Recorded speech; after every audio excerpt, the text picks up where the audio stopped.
Hello बच्चों, easy math study में आप सभी का स्वागत है। आज की इस वीडियो में हम त्रिकोणमिति सारणी को ट्रिक से बहुत ही आसान तरीके से बनाना सीखेंगे। इसको हमें बनाने के लिए पहले कुछ महत्वपूर्ण जानकारी होना जरूरी है। जैसे अगर हम जीरो में किसी का भाग देते हैं तो उसका आंसर इनफाइनाइट होता है। जैसे एक में जीरो का भाग देंगे तो इसका आंसर इनफाइनाइट होगा, दो में जीरो का भाग देंगे तो इसका आंसर इनफाइनाइट होगा। ऐसे हम किसी भी संख्या में अगर हम जीरो से भाग देंगे तो उसका जो आंसर होता है वो क्या होता है, इनफाइनाइट होता है। ऐसे अगर हम जीरो में अगर एक का भाग दें तो जैसे जीरो में अगर किसी भी संख्या से भाग होता है तो उसका जो आंसर होता है वो जीरो होता है। एक में जीरो का भाग होगा तो इसका आंसर इनफाइनाइट होगा, लेकिन अगर जीरो में एक का भाग होगा तो उसका आंसर जीरो होगा। ऐसे जीरो में दो का भाग होगा तो उसका आंसर कितना होगा, जीरो होगा। यानी जीरो में किसी भी संख्या से अगर भाग होगा तो उसका आंसर कितना होगा, जीरो होगा। और कुछ सीख लेते हैं यहाँ पे महत्वपूर्ण जानकारी में। तो आपको पता होगा कि एक का स्क्वायर कितना होता है, एक होता है। दो का स्क्वायर कितना होता है, चार होता है। तीन का स्क्वायर कितना होता है, नौ होता है। और दो किसका स्क्वायर होता है, तो कड़ी में दो का स्क्वायर दो होता है। तीन कड़ी में तीन का स्क्वायर होता है। और पाँच कड़ी में पाँच का स्क्वायर होता है। तो अब इसमें हम साइन थीटा का मान कैसे, साइन के यहाँ सबका मान कैसे हम ज्ञात करेंगे सीखते हैं यहाँ पे। तो आपको पहले क्या करना है कि आपको पहले लिख लेना है एक, एक नहीं जीरो, पहले जीरो, एक, दो, तीन, चार। आपको पहले ऐसे लिख लेना है। फिर उसके बाद से इसमें क्या करना है, ऐसे सब में रूट लगा देना है। हमें सब में हम रूट लगा देंगे और सब में क्या करेंगे, हम चार से भाग दे देंगे। तो अगर हम यहाँ सब में क्या करेंगे, हम चार से भाग दे देंगे। अगर अब यहाँ पे अगर हम जीरो में चार का भाग देंगे तो कितना होगा, इसके अंदर कितना होगा, जीरो हो जाएगा। क्योंकि अभी आपको बताया गया है कि किसी भी संख्या में, किसी भी जीरो में जब किसी भी संख्या से भाग होता है तो उसका आंसर कितना होता है, जीरो होता है। तो रूट में जीरो, तो इसका मान कितना हो जाएगा, जीरो। यहाँ रूट है और एक बट्टे चार है, तो यहाँ क्या करेंगे, हम दोनों को बाहर कर देंगे। कैसे, तो जो रूट में अगर कोई संख्या किसी का वर्ग होती है तो वो रूट से क्या होती है, बाहर हो जाती है। जैसे एक है तो एक किसका स्क्वायर होता है, एक का, तो ये बाहर होके हो जाएगी कितनी, एक। चार है तो चार किसका स्क्वायर होता है, दो का, तो ये बाहर होके हो जाएगी दो। यानी ये कितना हो जाएगा, एक बट्टे दो। यहाँ कर लेते हैं ऐसे ही। तो यहाँ देखेंगे दो और चार, ये ऊपर नीचे पहले कर सकते हैं, तो इसको हम काट देते हैं। तो दो एकम दो और दो दूनी चार। अब ये ऊपर कितना है, एक, और नीचे कितना है, दो। अब फिर से दोनों को हम बाहर करेंगे तो एक किसका स्क्वायर होता है, एक का, तो ये तो बाहर हो जाएगा। और दो किसका स्क्वायर होता है, रूट दो का। अभी आपको बताया गया कि दो किसका स्क्वायर होता है, रूट दो का। ऐसे यहाँ फिर करेंगे तो यहाँ तो संख्या नहीं कर सकती, तो देखते हैं तीन, तो तीन किसका स्क्वायर होता है, रूट तीन का। और चार किसका स्क्वायर होता है, दो का। यानी ये हो जाएगा रूट तीन बट्टे दो। यहाँ ये चार से चार क्या होगा, कट जाएगा। तो यहाँ कितना बचेगा, चार एकम चार, सिर्फ एक बचेगा। तो एक किसका स्क्वायर होता है, एक का, तो ये बाहर होके क्या हो जाएगा, एक। तो इससे आपको पहले ये अच्छे से सीख लेना है। अब जब आप साइन का मान निकालेंगे तो बाकी सारणी को हम बहुत ही आसान तरीके से ज्ञात कर लेंगे। तो ये क्या है, शुरुआत है इसका। शुरुआत का मान आपको अच्छे से ज्ञात करने पहले आना चाहिए। तो अब क्या करेंगे, ये क्या करेंगे, मान हम इसमें साइन में भर देंगे। तो जैसे यहाँ जीरो आया है पहले मान, तो साइन जीरो अंश का जो मान होता है वो क्या होता है, जीरो होता है। फिर उसके बाद से जीरो आया, फिर एक बट्टे दो आया है इसमें, तो एक बट्टे दो भर देंगे। तो यहाँ हो जाएगा एक बट्टे दो। ऐसे ही इसमें फिर एक बट्टे कड़ी में दो, फिर कड़ी में तीन बट्टे दो और एक। तो इन्हीं मानों को हमने क्या किया है, जो यहाँ पे हमने मान निकाला है, जीरो, एक बट्टे दो, एक बट्टे कड़ी में दो, कड़ी में तीन बट्टे दो और एक, इन सबको क्या किया हमने, यहाँ पे भर दिया है। तो हमें इसमें ज्ञात हो गया कि पहले कि साइन जो जीरो अंश का मान होता है वो कितना होता है, जीरो होता है। साइन 30 अंश का मान एक बट्टे दो होता है। साइन 45 अंश का मान एक बट्टे कड़ी में दो होता है। साइन 60 अंश का मान कड़ी में तीन बट्टे दो होता है। और साइन 90 अंश का मान कितना होता है, एक होता है। अब क्या करेंगे, हम कॉस का मान निकालेंगे इसमें। तो कॉस का देखिए मान कैसे निकलता है इसमें, जो साइन का मान है उसके मान को हम क्या करेंगे, इधर से उल्टा करते हुए लिखते चले जाएंगे।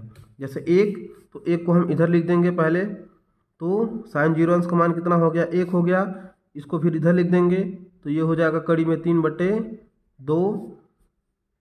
ये तो इसकी जगह आ जाएगा, तो ये हो जाएगा 1/2। फिर इसको यहाँ लिख देंगे और इसको क्या करेंगे, फिर यहाँ लिख देंगे। तो ये क्या हो गया, ये कॉस का सम्मान हो गया।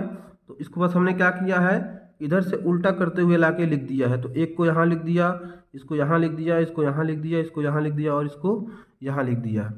फिर यहाँ पे हम tan के मान को ज्ञात कर लेते हैं। तो देखिए tan का मान हम कैसे ज्ञात करेंगे इसमें, तो आपको क्या करना है कि जो साइन के मान है उसमें कॉस के मान का भाग देना पड़ेगा हमें। जैसे 0 है तो 0 में हम क्या करेंगे, 1 का भाग देंगे। इसके मान में, ये जो ऊपर मान है इसमें इसके मान से हम क्या करेंगे, भाग देंगे। अब जैसे यहाँ पे हम 0 में क्या करेंगे, पहले 1 का भाग देंगे। तो जब 0 में हम 1 का भाग देंगे तो कितना होगा, 0 होगा।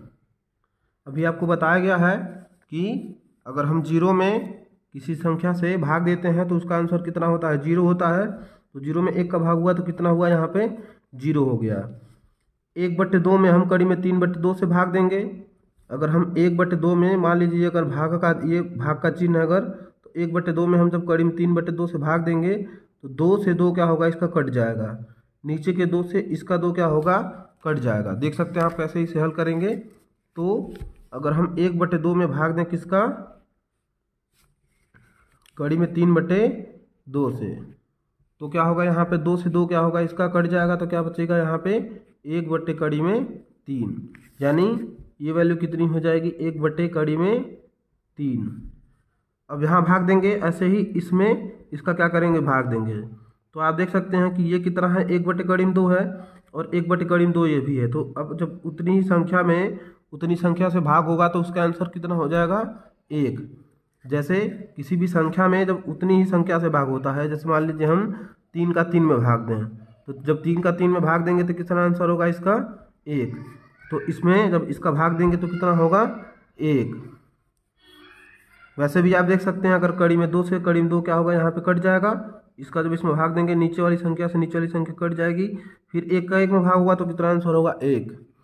ऐसे फिर यहाँ भाग देंगे, कड़ी में 3/2 से जब हम भाग देंगे किसका, 1/2 से, तो 2 से इसके नीचे का 2 क्या होगा, कट जाएगा। इसके नीचे का 2 जब कट जाएगा दोनों, तो कड़ी में 3 का फिर 1 से भाग होगा, 1 का भाग होगा तो कुछ होगा नहीं, तो वही रह जाएगा। यानी ये कितना रह जाएगा, कड़ी में 3। आप यहाँ भाग दे के देख सकते हैं। जब क्या किए हम यहाँ पे कड़ी में 3/2 में भाग देंगे इसका 1/2 से, 2 से 2 कट जाएगा यहाँ पे, तो ऊपर बचेगा कड़ी में 3, नीचे बचेगा 1। 1 का भाग हुआ तो क्या होगा, वही रह जाएगा। यानी कड़ी में 3 इसका आंसर हो जाएगा। तो ये हो गया कितना, कड़ी में 3। अब यहाँ पे 1 में 0 का भाग होगा, तो जब 1 में 0 का भाग होगा तो बताया गया अभी आपको कि जब किसी भी संख्या में 0 से भाग होता है तो उसका आंसर कितना होता है, इनफाइनाइट।